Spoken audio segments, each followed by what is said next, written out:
Ce jour dédié pour l'élévation de l'âme de Yitzhak Marco ben Dolly d'Adona, Zecher Tzedek Livracha, de mémoire bénie. Amen. Les sages d'Israël écrivent la chose suivante. Les paroles qui sortent du cœur pénètrent le cœur. Et c'est une chose qui est vraiment vérifiée dans la réalité. Quand quelqu'un est sincère, il parle vraiment de façon authentique, vraie, ça touche la personne d'en face. Il y en a plus, il y en a moins, mais c'est les paroles les plus poignantes, celles qui proviennent de notre partie authentique. Quand on dit le cœur, c'est pas la pompe du cœur, c'est de mon vrai moi. La question se pose pourquoi ? Pourquoi si quelqu'un maintenant aura le même discours exactement, mais sans la vibration interne du cœur, sans l'authenticité, mais il la joue très bien, pourquoi ça ne va pas marcher ? C'est le même discours exactement. Alors, peut-être vous direz, c'est un mauvais acteur, mais il y a des très bons acteurs, des très bons acteurs qui savent la jouer super vrai. Ça ne marchera pas. Forcément, quand quelqu'un est sincère, il est authentique, il agit sur l'autre par un biais qui dépasse simplement le faciès, les paroles que je dis, la tête que j'ai. Ça part par des choses qui sont plus profondes qu'on ne voit pas. La neshama, notre âme. Chacun de nous a une âme. L'âme est une réalité divine, pure, qui est sensible à la vérité. Elle est divine. Dieu, on ne sait pas ce qu'il est. On ne le connaît pas. On sait qu'il est un, on sait qu'il est tout puissant, qu'il a créé le monde, qu'il dirige le monde, mais pas plus. C'est pas grand-chose. Quel est notre moyen d'appréhender Dieu, d'être en contact avec Hachem ? Comment quelqu'un dans ce monde où partout il regarde, il voit tout le contraire de Dieu, comment croire en Dieu, comment savoir qu'il est là ? Le seul moyen, c'est passer par une création divine qui est en lui, qui s'appelle la Neshama. C'est ce que Dieu a mis en nous pour qu'on soit en contact avec lui. Le biais par lequel on peut être en contact avec Dieu s'appelle Neshama. Cette Neshama, vu qu'elle est divine, elle est sensible à ce qui est divin. Et Dieu, comme je dis, on ne sait pas qui il est, mais il est écrit que sa signature, c'est la vérité. C'est quoi sa signature ? Son tampon, quelque part. C'est-à-dire son empreinte dans le monde. Le moyen où je peux le voir, lui je ne peux pas le voir, mais voir sa trace, voir qu'il est là, c'est par la vérité. Le seul moyen que nous avons de nous brancher avec Hachem, c'est être quelqu'un de émet, quelqu'un de vrai, bien qu'on l'entoure de plein de mensonges. Plein de mensonges. Quand quelqu'un développe sa neshama, il devient sensible à la vérité. Chacun a cela quand il naît, plus ou moins. Il peut soit le développer, soit l'atrophier. Quel est le meilleur moyen d'atrophier notre neshama, la rendre minuscule et tout à fait insignifiante, à un point où on n'est plus du tout sensibilisé par toutes les choses divines ? Tout simplement en utilisant le mensonge. Le mensonge, c'est la première chose utilisée par le mal dans l'histoire. Le serpent originel vient tenter Ève de manger du fruit interdit. Qu'est-ce qu'il lui dit ? Il lui dit un mensonge. Mange cela, parce que le jour où tu feras cela, tu mangeras ça, tu seras comme un dieu. Dieu est jaloux, il ne veut pas qu'il y ait d'autres qui soient comme lui, donc il a fait de la vente, en bon français, d'accord, de la vente. Elle tombe dans le panneau, après elle va convaincre son mari qui tombe dans le panneau ici, et voilà, on n'a pas sorti depuis presque 6000 ans. Tout a commencé avec un mensonge. Le mensonge, c'est quoi ? C'est ce qui n'est pas. Si je dis, voilà, je sors maintenant quelque chose, voilà, je vais sortir mon mouchoir, je vous dis, voilà, c'est une Ferrari. Bon, sans aucune valeur, d'accord ? Je dis, ce mouchoir-là, il a appartenu à Trump, et j'ai réussi à le racheter, j'ai payé $1000, voilà, c'est un mouchoir qui a appartenu à Trump. Ok, entre nous, c'est des histoires, d'accord ? Et si quelqu'un me croit, il va donner foi à mon mensonge, il va donner vérité. Quand quelqu'un croit au mensonge, il donne de la vérité à une chose qui n'est pas. C'est ça la force du mensonge. Quand le mensonge, quand très très bientôt ma chère reviendra, il n'y aura plus que la vérité, alors le mensonge va disparaître. Pourquoi ? Parce que même si quelqu'un mentira, sa parole n'aura aucune valeur. Parce que tout le monde verra que ça n'a aucun sens. Il n'y a que la vérité. Alors, même s'il y a une parole mensongère, tout le monde comprend qu'elle n'a aucune réalité. Je suis Trump, bon, ça n'a pas aucun poids. C'est un mensonge. Mais ça n'a aucun poids parce que c'est ridicule, d'accord ? Ça n'a aucun sens. Dieu nous a mis dans un monde de mensonges. On est entouré de beaucoup de mensonges, c'est-à-dire de choses qu'on croit être vraies. On accorde la vérité à cela. Et vu qu'on accorde la vérité à cela, et que c'est du monde du mensonge, alors pour en avoir plus aussi, on doit mentir. La vente, d'accord ? J'ai des intérêts qui sont des intérêts du corps. Plus de jouissance, plus d'argent, la survie, d'accord ? Toutes ces choses-là, qui sont des pulsions matérielles très très puissantes, le matériel ne connaît pas la Neshama. On a chez nous ces deux parties-là. On a la partie ishmatique, la partie divine, Emet, et la partie du corps qui est un animal. L'animal, il est là pour survivre à tout prix. Ça veut dire, même s'il faut mentir, ben, on va mentir. Neshama dit, on ne ment pas. Le corps dit, oui mais. Et en cela, il y a la bagarre. Oui, non, je magouille. Si je magouille pas, je rate ma vente. Je magouille un peu, je gagne 10 000 euros. Très difficile, très difficile. Et surtout quand ça marche. À la fin, tout s'écrase. Parce que le mensonge, il tient sur rien, c'est un flop. D'accord ? Mais les premiers temps, ça marche bien. On a l'impression qu'on va gagner, on gagne, etc., et on est, etc.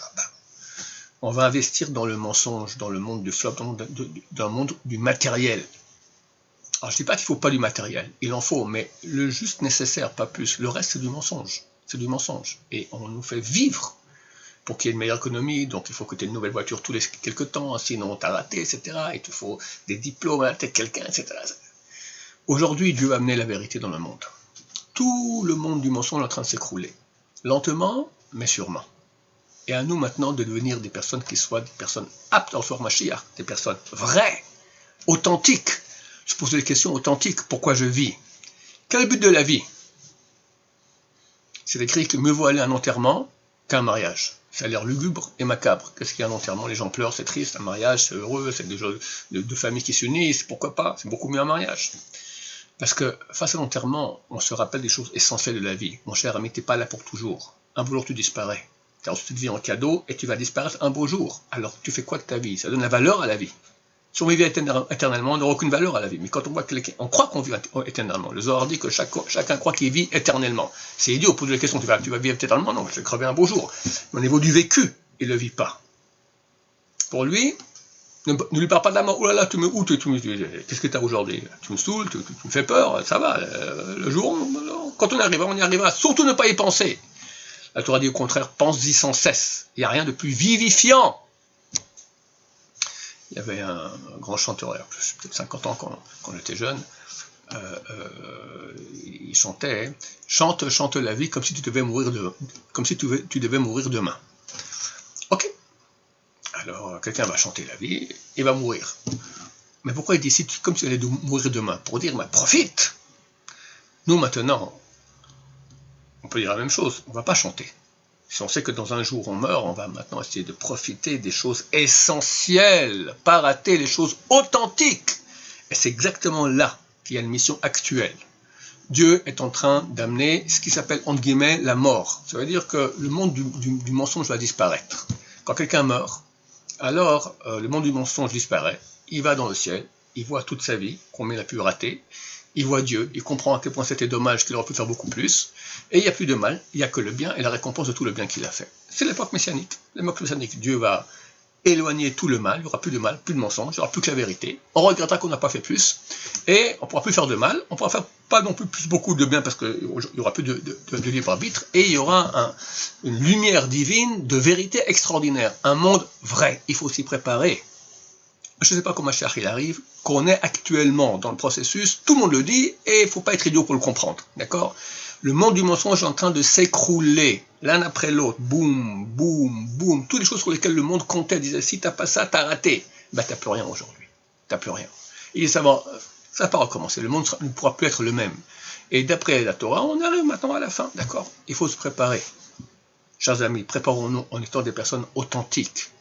En regardant pourquoi est-ce que je suis venu sur Terre, quel est le vrai but, qu'est-ce que Dieu veut de moi, en quoi maintenant je peux m'améliorer, ça veut dire quitter les pulsions attirantes, mensongères qui m'attirent vers des choses qui n'ont aucune valeur vraie, c'est que de l'animal performant, d'accord?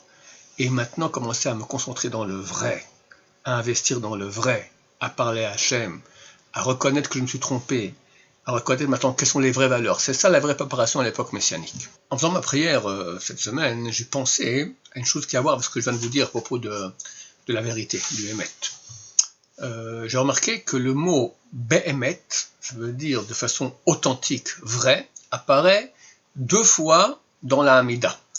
La Hamida, c'est donc la prière que nous faisons 3 fois par jour, le Shemona Esrei, qui a été instituée par les sages de la Grande Assemblée, c'est environ 300 ans avant l'ère chrétienne, parmi lesquels il y avait quelques prophètes. Donc c'est vraiment une prière très très très profonde, très grande. Les kabbalistes, ils prient d'après les intentions kabbalistiques qui sont extrêmement vagues pour chaque mot, tellement c'est vraiment des pages et des pages Et il paraît que c'est pas un millième de ce que ça représente en vérité. Donc il y a des choses extrêmement grandes là-dedans. Et puis c'est quand même curieux. Pourquoi à 2 endroits précis, on rappelle le mot Bémet? La vérité, c'est qu'il apparaît 3 fois, mais 2 fois dans la même bracha. Baruch ata Hashem, Mish'an u'mevitach la tzadikim. Tu es un appui et une assurance pour les tzadikim. Là, dans cette bracha, 2 fois apparaît le mot Emet. Comment? Première fois, et donne un bon mérite, une bonne récompense à tous ceux qui ont confiance en toi, Be'emet, de façon authentique. Puis, que jamais on ait honte, car en toi on a confiance, et en ta grande bonté, Be'emet nishanenu, de façon authentique, on s'appuie. Donc une confiance en Hachem authentique et un appui sur la bonté de Dieu authentique. C'est exactement ce qu'il nous faut aujourd'hui. Aujourd'hui, le monde s'écroule, coronavirus, des gens décèdent, c'est difficile, comment on va faire demain pour l'argent, comment ci, comment ça, on ne sait pas. Qu'est-ce qu'on nous dit? Tu veux être Emet? Alors comprends, il y a un monde de mensonges et un monde de Emet. Il y a le monde que tu vois, le monde matériel, le monde animal que tu vois, ok, mais il n'y a pas que ça. Ça c'est la première couche superficielle, c'est rien, la poudre aux yeux. Il y a un Emet, un Neshama, qui es-tu? Tu es un serviteur de Dieu, tu peux parler à Dieu, il t'écoute, tu es proche de lui, il t'aime, et il t'écoute, et il veut que tu sois dans la vérité. Alors, face à tout ce qui se passe, je peux fermer les yeux de ma Neshama, être perdu. Au contraire, dire non, bien que je ne vois pas, j'ai confiance. C'est exactement ce dont on parle ici. Avoir une confiance authentique, utiliser maintenant ma Neshama, utiliser maintenant mon amour de la vérité, savoir tout ce que je vois maintenant, c'est du cinéma. J'ai confiance, bien que je vois rien. Je vois avec les yeux de la Neshama, mais ce n'est pas des yeux physiques. Mais je renforce ma Neshama et j'arrive à voir avec les yeux de la Neshama qu'il y a une réalité divine. Et en elle, j'ai confiance. Et ce que Dieu veut de nous maintenant, aujourd'hui, en faisant tomber ses piliers, il nous dit, regarde, arrête de croire en ces mensonges, crois en moi. Mais croire, c'est ne pas voir. On dit que dans l'exil, on est en situation de nuit. Alors la guide Emotra Balelot, tu diras ma foi la nuit, et le jour tu diras ma bonté. Le jour on voit la bonté de Dieu, alors on peut dire la bonté. La nuit on dit la Emouna, qu'on a foi. Avoir confiance en la bonté de Dieu, s'appuyer sur sa bonté de façon authentique. Quand Dieu parle une seule fois, la première fois ici, du Emet, de la vérité, c'est aie confiance en moi, parce que c'est ça la vérité. Bien que tu ne vois pas, je suis bon, je t'aide, mets ta confiance en moi. La deuxième fois où on voit la vérité, c'est à la fin, l'avant-dernière bracha de la Hamida, celle de Modim. On reconnaît que tu es l'Éternel.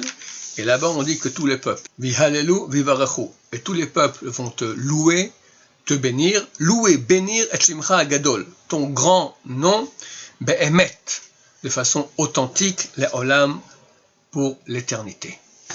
On parle de la fin des temps, où tout le monde reconnaîtra, très prochainement on espère, la royauté divine, qu'il est notre maître, il est maître de tout. Et là, quand on verra, tout le monde va le remercier, Be'emet, ils verront la vérité. Ça déjà après l'exil, c'est qu'on appelle le jour déjà, où Dieu apparaît clairement. Tous les peuples reconnaissent, et là ils vont dire avec vérité qu'effectivement, il est le maître de tout, c'est de lui que tout provient. Donc en fait, il y a 2 époques. L'époque de la nuit dans laquelle nous sommes, c'est déjà l'aube, on arrive à la fin. Où on doit croire en Dieu, Be'emet, parce qu'on va actionner notre partie nishmatique de notre neshama, comprendre qu'il y a lui et que tout le reste c'est de la poudre aux yeux. Et ceux qui font cela, très très bientôt, alors ils pourront aussi louer Dieu, Be'emet, en voyant vraiment sa bonté réellement déferler sur nous, Bedrat Hashem. Alors que Dieu nous aide dans cette période-là à être des personnes qui sont vraies, ne jamais mentir, être honnête, reconnaître quand on a tort, ne pas magouiller pour avoir un peu plus, et surtout, reconnaître les vraies valeurs de notre vie. Pourquoi on est là, pas se mentir, pas mettre d'intérêt pour les choses qui n'ont en réalité aucun intérêt parce qu'elles sont mensongères, elles sont que passagères. On veut, dans la prière, je rajoute encore un petit truc, c'est pour moi d'arrêter. Dans la prière des Yamim Noraim de Rosh Hashanah et Kippour, des grands jours de l'année, alors on dit un passage qui ata Hashem Elohim Emet, car toi, le Tout-Puissant, toi Dieu le Tout-Puissant, tu es Emet. Udvacha Malkenu Kayam Laad, et ta parole, notre roi, et Kayam existe, Laad pour l'éternité. La qualité du Emet, c'est que vu que c'est une chose qui est vraie, elle est éternelle. Il y a des choses qui sont vraies. Si je reprends mon mouchoir, voilà, je monte, je dis c'est un mouchoir. Bon, c'est vrai. Mais quelle est la valeur de vérité de ce mouchoir? Il est vrai, mais combien de temps? Le temps qu'il va rester. Allez, 1 an, 2 ans, 3 ans, après il disparaît. Nous, allez, 120 ans maximum. La planète Terre, quelques dizaines de millions d'années, allez, à la fin tout disparaît. Qu'est-ce qui reste? Que Dieu. Et on sait que chaque chose qui est finie, même si ça va durer le monde, il va durer encore des milliards d'années, au bout d'un moment il s'arrête, il est fini. Par rapport à l'infini, combien ça vaut le fini? Voilà, zéro, rien. La seule chose qui a de la valeur, qui est, c'est ce qui est éternel.